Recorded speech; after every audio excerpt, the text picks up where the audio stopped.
Cette montée en puissance se traduit d'abord dans les chiffres. Déjà les pays émergents représentent 52% de la production industrielle mondiale contre 48% pour les pays avancés. En ce qui concerne les prévisions économiques pour 2010, chiffre FMI, la croissance mondiale est attendue aux alentours de 4,1%, avec les pays développés réalisant des performances plutôt médiocres.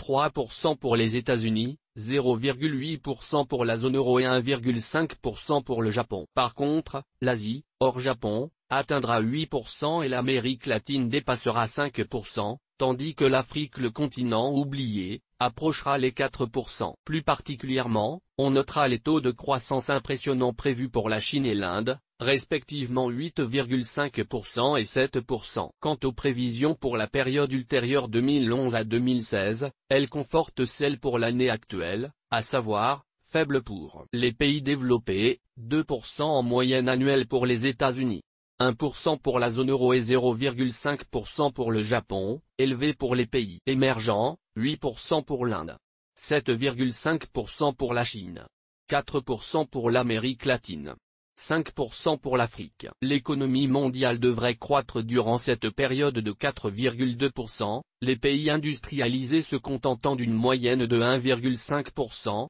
contre 5,8% pour les pays en voie de développement. D'une façon plus anecdotique, on a constaté en 2009 que les ventes d'automobiles en Chine ont dépassé pour la première fois celles réalisées aux États-Unis pendant la même année. Durant la décennie écoulée, le nombre d'abonnés au téléphone mobile en Inde a été multiplié par 240. En 2009, il y a eu plus de 30 milliards de dollars de titres émis sur le marché de Hong Kong, soit plus que New York et Londres réunis. Par ailleurs, alors qu'aucune firme multinationale, parmi les 25 premières en termes de capitalisation boursière n'appartenait à un pays émergent en 2000, on pouvait noter qu'en 2009, elles étaient 4 chinoises, ICBC puissance 1, la première banque mondiale par les profits, PetroChina, China Construction Bank, China Mobile, et une brésilienne, Petroleo Brasileiro. Aucune entreprise française, allemande ou japonaise ne figurait dans ce hit parade des 25 plus grosses sociétés. Puissance 1 en effet, ICBC a réalisé un profit de 18,8 milliards de dollars en 2009,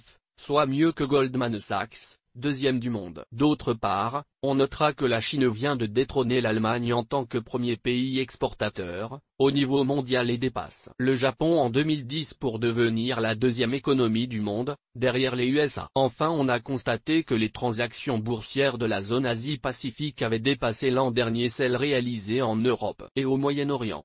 En termes de capitalisation totale, la zone orientale a atteint 14 600 milliards de dollars, au lieu de 4,9 en 2000, contre 13 000 milliards seulement pour la zone occidentale. Une étude récente de la Banque mondiale indique qu'en 2030, 1,2 milliard d'individus des pays émergents appartiendront à la classe moyenne mondiale au lieu de 400 millions en 2010. 3 pays sont susceptibles de se rapprocher du niveau de vie moyen des pays développés, la Chine, dont l'éventail de la production va s'élargir vers les produits de haute technologie, l'Inde, qui ne se limitera pas uniquement aux services informatiques, mais compte investir également dans l'industrie, à l'exemple des groupes Mittal ou Tata, le Brésil, déjà reconnu comme un acteur majeur, aussi bien dans l'agroalimentaire que dans le pétrole ou l'aéronautique. Le dernier pays appartenant à l'ensemble dénommé BRIC, la Russie, risque d'avoir plus de difficultés, compte tenu de handicaps atypiques. Pour une économie émergente,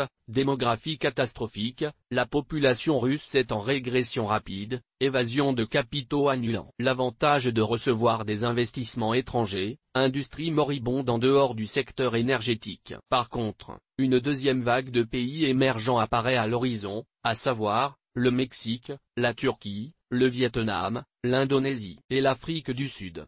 Leur taille et le marché intérieur qui en découle, ainsi que la présence de marchés développés proches, les États-Unis pour le Mexique, l'Union européenne pour la Turquie, devraient faciliter leur essor. Pour conclure, on constate donc que la crise actuelle, en plus des réformes qu'elle va entraîner, à plus ou moins longue échéance, servira de révélateur dans le rééquilibrage de la planète, entre pays développés et pays en voie de développement, en particulier les plus dynamiques d'entre eux, c'est-à-dire entre l'Occident, pour simplifier, les États-Unis et l'Europe, et l'Asie. C'est une bonne nouvelle pour les pays émergents et une moins bonne pour nous. Il va falloir apprendre à trouver des compromis nouveaux. En ce qui concerne les grands dossiers futurs, que ce soit les règles du commerce international et l'ordre monétaire mondial ou les problématiques liées à l'environnement, ainsi que l'a bien montré l'échec de la conférence de Copenhague, en décembre dernier, Bernard Marois, professeur émérite HEC Paris, président du club Finance HEC.